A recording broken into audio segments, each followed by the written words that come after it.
Good morning. Let's say that again. Good morning. Good morning. All right, we're here for a very important purpose. I'm State Senator Anthony Portantino, the proud joint author with my colleague, Senator Marielena Durazo, of SB 1116, which would extend unemployment insurance benefits to striking workers. And let me say that no one goes on strike because they want to go on strike. People go on strike as a last resort. I still remember my 80-year-old mother-in-law talking about the toll that a strike took on my wife's family 40 years before that. There is this romantic vision that somehow a strike is some cool thing. It's not. It's a last resort, and it takes a toll on those workers and their families when they go on strike. So because it's not a choice, we should do the right thing and extend unemployment benefits to those folks who go on strike, right? Yeah. Right? Right? Because they should have the ability to negotiate fair wages without it impacting their life's support of their family. They should be able to pay their rent, put food on their table, and live while they negotiate, especially now. We see tremendous unrest in the labor market, in our workforce, as businesses and employees negotiate new business models. We saw the hot labor summer last year. It wasn't just one labor union that went on strike. It was across the board throughout California because of that unrest. So for me, it just seems like the right, just thing to say to those workers, we're going to give you a modicum of subsistence. Remember, unemployment insurance is not their full salary. It's just something to tide them over so they can negotiate a fair wage and fair contracts for their members. And so that's why this is important to me. As I said, I hearken back to my own family story of the impact of a strike on them. And so I was proud to author this last year. We put it on the governor's desk, right? Yes. Right? Yes. Are we going to put it on the governor's desk again? All right, just want to make sure we're all in solidarity. So we have a great group of speakers today. We have the person who first authored this bill with us today. We have the great Senator Marielena Durazo with us today. We have the Executive Secretary Treasurer of California Labor Federation, Lorena Gonzalez. We have Victor Valenciano from UFCW 1428. We have Frank Garcia from Unite Here, Local 49. And we have Neil Sweeney from UAW, Local 58. 10. And so we're going to hear from all of those speakers. We're going to share their personal stories and why this is so important, and then we're going to take questions at the end. So give me a proud welcome and a great, great send-up for the wonderful Senator Marielena Durazo, a labor champion. Thank you. It's like Barbara Boxer. Okay. Hold on a second. Okay, great. Now I'm above the microphone here. All right, good morning, buenos dias. It's so great to be here with people who care about working families and how working families sustain themselves as they do better. They try to do better and better for them and their kids. Unemployment insurance benefits are supposed to provide a lifeline for people when they lose their jobs because they go out on strike. Not only does it help the individual worker, but it helps the whole economy where that working person lives and goes shopping, buy groceries. So when a particular industry or employer goes out on strike, it has this effect on everyone around them. And without those unemployment insurance benefits flowing to the workers, not only are the families at risk of losing their homes, not being able to put food on the table, local businesses suffer a lot. It can become a vicious downward spiral, leading local businesses, them in turn, to cut back on their employees. They lose wages. That's why unemployment insurance is so critical to the human beings who work in our businesses every single day. And I just want to say, I've spent my life alongside people struggling to live a better life, doing everything they can to do better, have a good wage, have health insurance that's affordable, being able to put a roof over the head, and really buy a home. Simple things like that. And when they go out on strike, when they have gone out on strike, it's a huge sacrifice. It should never mean losing your home when you're on strike. That should not be the consequence that you face. What you face is ought to have some way of hanging in there until the negotiations get you to a good place. So with that, I am so proud to be the joint author of SB 1116 with my colleague Anthony Portantino, Senator Portantino, and to be here alongside the many workers who will tell us their stories. Thank you very much.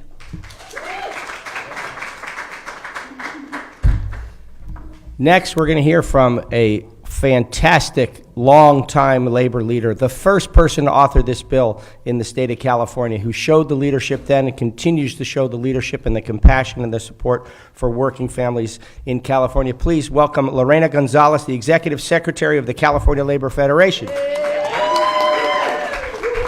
This is like part rally, part press conference. I like it. I did tell Senator Durazo that we're going to have to get her an OSHA-compliant box because that made me very nervous to watch. It's so important we're here, but it's important that we understand this issue in a more detailed way, I think, than the media often covers it. Number one, we aren't trying to give something new to somebody. Unemployment insurance is paid into for every single worker. What we're trying to do is to stop the prohibition of striking workers from getting that insurance. It's cruel, it's unnecessary. If you look at other states who offer unemployment insurance for striking workers, we know that it's doable. California should be on the forefront of not penalizing workers who go on strike. We're not, and that's disappointing. The second thing is, I spent 6-7 years of my life in this building, as did Senator Portantino, who we're so proud is running this bill again this year, scoring bills for appropriations. And I just want to make the case on cost. We now have more current examples of what happens when workers go on strike. Without a doubt, last year was the most prolific number of workers going on strike in California. It's been reported, we have the data, we know that. We can and we ask that appropriations this year look at that data to give us a real indication of how much this would have cost. How many of those striking workers would have actually been on strike long enough to qualify for unemployment insurance? And those who did, how much would that have cost? I guarantee you it will be lower than the pretty low cost we got out of Assembly appropriations last year. And last, I'd say this. When people go on strike, it affects other workers. Now, there is no question that those workers who lose their jobs, as we saw in Hollywood all through last summer and through into the fall, those workers who aren't on strike, they're working under contract, but were unemployed, had to access unemployment insurance. They actually outnumbered the number of workers who were on strike. So we were paying in, or our UI fund was paying workers, despite the fact that we're saying we're taking some role like, oh, we can't give it to striking workers. Meanwhile, the studios were saying, let's wait them out. They knew they had leverage against the striking workers because those workers were going to have to pay rent. They're going to have to pay their house bill. They're going to have to pay for food. And they didn't even hide that they were waiting it out. So if you provide UI for striking workers, we have the opportunity to reduce the incentive for employers to keep those workers on strike. By doing that, we're going to have even less of a push on our UI fund by other workers.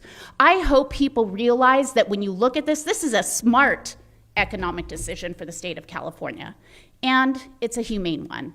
We're standing here with workers, some of who have gone on strike, some of who may go on strike. It is a difficult decision. And when we have put in the hands of our workers to do what politicians and government have not been able to do. We passed every anti-poverty, raised the minimum wage. We've done everything we can to get at income inequality and what's gone wrong in this state. We haven't, and I say that as a former politician, it made very little dent. These workers are taking in control of their life the way to get at that income inequality, to take back. And when they bargain for workers who aren't even in a union because those other employers have to pay more too. We should thank them. We should allow them to access their unemployment that they earned, and we should be a more pro-union, pro-worker state. Thank you so much. Thank you, Lorena Gonzalez and Senator Durazo, for your passion for the labor movement. We're now going to hear from folks on the front lines. You know, during COVID, we all got to stay home safe, right? Those who worked in essential services, those who put food on the shelves and made sure that we had food to eat through our local grocery stores. Those folks paid a great service and it paid a big price for their service to their neighborhoods. And so, you know, we never want to see anyone go on strike, but of course we know that sometimes people have to. And so I'm very proud to introduce Victor Valenciano from UFCW 1428 to share his personal commitment to this issue. Victor.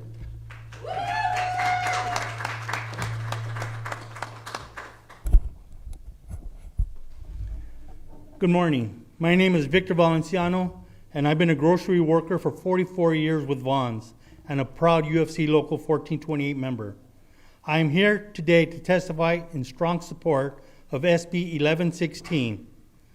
I was on strike for 141 days in 2003 and 4, one of the largest strikes in history, and witnessed firsthand the hardship of going on strike had on myself, my coworkers, and my community. While this was 20 years ago, I remember it like it was yesterday. At the time we went on strike, I was battling cancer and was in the middle of receiving treatment. When we went on strike, I was very worried about how I was going to afford for COBRA health insurance, my doctor payments, and my medication treatment, on top of my rent, payment, food, and other bills. It was a very stressful and mentally exhausting time. I would often stay awake at night if I would have to stop my treatment, find a new doctor, or restart my cancer treatment. It was anguishing thinking about the future, for this was life and death for me. And I was one of the lucky ones. I was able to have a friend financially help me cover the cost of COBRA for my cancer treatments, but I still struggled to meet basic expenses with this help. Many of my coworkers weren't so lucky. One of my coworkers was a single mother with 2 young daughters and was ashamed of needing assistance from food banks, but this was the only safety net to make sure she could put food on her table. She would piece together groceries for meals from churches, our local food bank, and other places just to make ends meet. If we had the protection from this bill back in 2003 and 4, our futures today would be a lot different.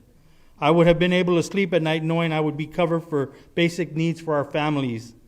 Some of my coworkers may have not lost their homes, cars, and have been more financially secure than they have been in the last 20 years. Our employers extended the strike for as long as they could to wear us down, to force us to give in slashing our health care, our benefits, and our health care, and our lives were at risk. SB 1116 makes sure we have a level playing field with our employers when we exercise our right to strike. This is why I ask for you today, in support of SB 1116, for support of for me and my coworkers. This bill is very important today. Thank you very much. Thank you, Victor. You know, California is a hospitality state, right? We pride ourselves on being welcoming. We pride ourselves on having tourists come, share. But who takes care of us when we get here? The members of Unite Here, right? Who went on strike last year because they were fighting for fair wages? The members of Unite Here. So I'm proud to have Victor Garcia, Unite Here Local 49 member, come share his story with us today. I'm sorry, Frank. Bad politician. Frank Garcia, Unite Here Local 49.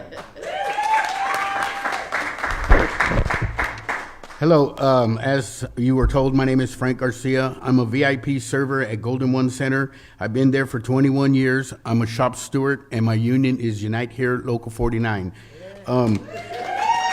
Thank you. Right now, workers don't have the power with their employers, especially when their employers are corporations. They don't have and they especially don't have a power if they're non-union. And the employers have the power to dictate wages, benefits, job quality, safety. Basic bosses control every aspect of a job. Strikes are one of the very few ways workers can fight back and earn a higher pay, better benefits, safer working conditions. But choosing to go on strike is a tough decision, and it's usually a last resort. It's risky. I know personally when my family went on strike in the 1970s during the lettuce strikes and farm worker issues of the 1970s in Santa Maria, California. A long strike, workers lose their savings. They can't pay their rent. They're unable to provide the basic necessities for their families. Unemployment insurance would offer incredible lifeline to striking workers. It would ensure that we can receive enough temporary help to stay afloat while we negotiate a solid contract. Unfortunately, that's not the way it works right now.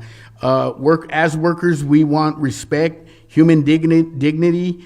By allowing striking workers to be eligible for unemployment insurance after 14 days, SB 1116 will help us whenever we have to make those tough decisions, and we demand it now, please. Thank you.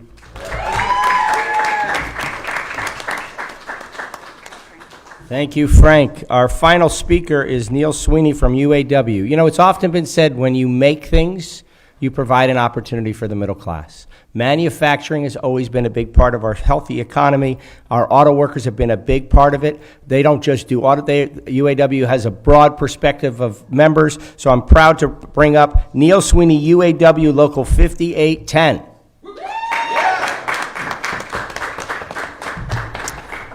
Great to be here. I'm joined by some members of CAPS UAW, who are the state scientists union that are fighting for their fair contract. Neil Sweeney, co-president of Local 4811, 50,000 academic workers at the University of California.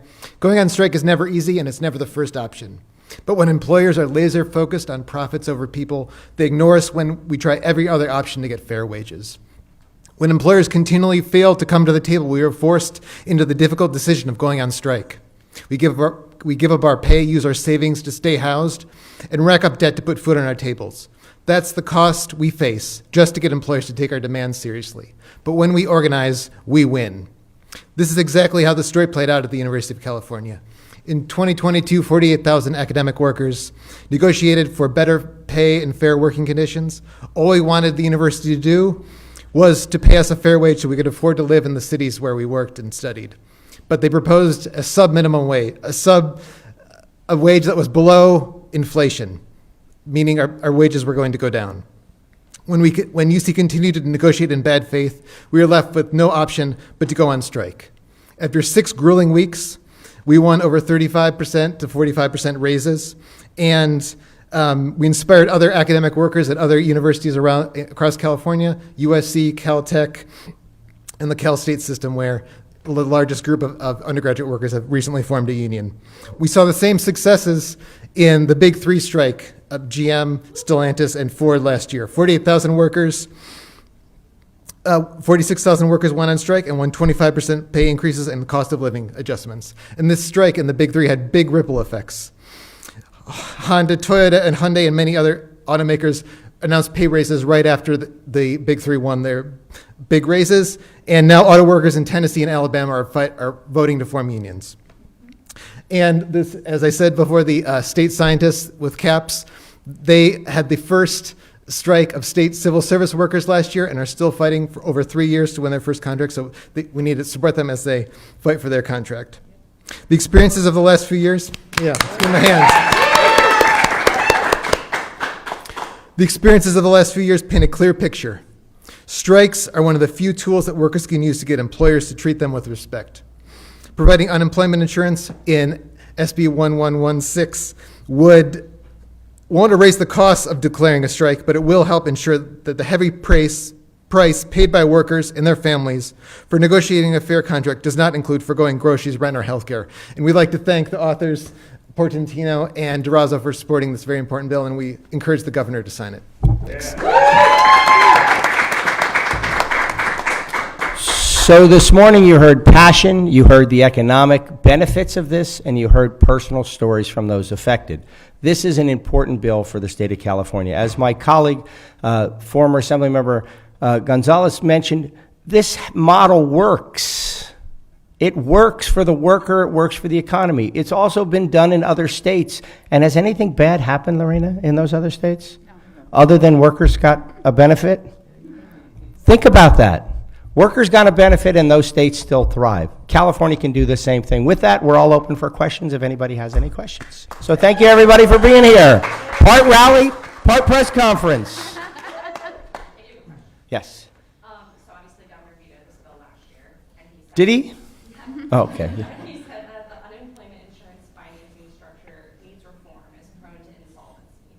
Obviously, I'm assuming that has not changed since then. So how would this satisfy the governor's concerns and prompt him to sign it? So just like last year, this bill stimulated a big picture conversation. We hope that yes, the bill gets signed, and oftentimes things get signed as you work out the economic activity behind it. So we're hoping those conversations and the reforms happen as well. This is not an isolated effort. This is a broader effort to protect workers and protect the fund. And so those conversations are ongoing, and we hope we have a better result this year. But the other piece of it is the sheer dollars and cents, as Lorena mentioned. This is not going to negatively impact the state's financial prowess. This is going to enhance it. And so we think there's an economic benefit behind this, and we want to make sure that that's included in the analysis of this bill. I don't know if you want to add anything else. No, I think, maybe it won't satisfy the governor, but that doesn't keep us from continuing to push an issue that is so righteous. And I have to be honest, when I first introduced this bill, 2015, way back in the day, that was the same argument used then. Every single year. There was one year when our UI fund was solvent. That was 2019. We tried to jam it through. We couldn't get it through in time, and then the COVID hit. So again, the problems that we see, the structural problems, have existed, will continue to exist, and until the governor really has a political will to tell businesses that they need to pay more. That's the truth. And so I know that the senator has a bill on UI reform. We support that, but that should be set aside. We should look at the economics of this bill. And what we know is this bill will not actually drain the UI fund anymore. We have a real-time example in last year. I hope a full analysis is done. Last year, the Department of Finance was way off of what the Assembly Appropriations Committee put out. We think both were way off from the actual impact that striking workers would have had on the UI fund. And in fact, of course, we can't quantify this exactly, but we know, having all of us that are in negotiations know that the employer always uses that threat as a way to elongate the strike, right? We will keep them out until they lose. We heard a gentleman talk about health care. We have primarily fixed that with extending health care for striking workers. However, the wage and benefit issue, it's not hypothetical. They said it in the newspaper, right? So the longer that they keep workers out on strike, other workers have to draw from the UI fund, and the economy itself fails. So we would suggest that this bill is actually good for the UI fund, and that we want an honest analysis of what happened last year, how much it would have cost, and also the anecdotal, if you will, or the storyline of what happens when employers can't try to starve out their workers. So the governor may or may not hear that. We're very excited that that Senator Portantino and Senator Durazo absolutely hear that. We hope that these legislatures will vote again overwhelmingly for this bill, and that we can have a real discussion about the economics of a strike. Can I just add one more thing? First of all, we need to make this really fact-based. What the impact is. The number of people in California who go out on strike is minuscule. It is just a tiny, tiny number of people. When workers get a more level playing field, there'll be even less strikes. Less strikes, because employers know that the workers will have a backup. So they will not be in the position to push the workers into a strike.